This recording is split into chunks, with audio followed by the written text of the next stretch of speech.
আমি যাচ্ছি এখন আমাদের বাড়ির দরজার পাল্লার ডিজাইন দেখতে।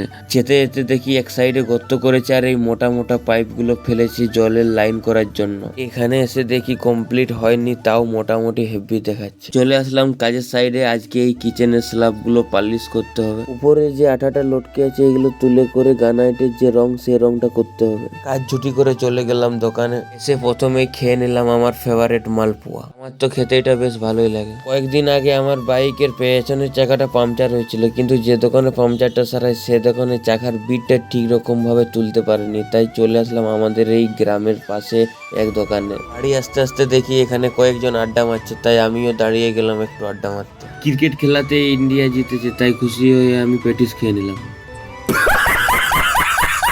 বাড়িতে এসে ফ্রেশ হয়ে বেরিয়ে গেলাম এক দোকানে ডিম ভাজা খেতে। 5টা ডিম একসাথে দিয়েছে, প্রায় হয়েই গেল ডিম ভাজা।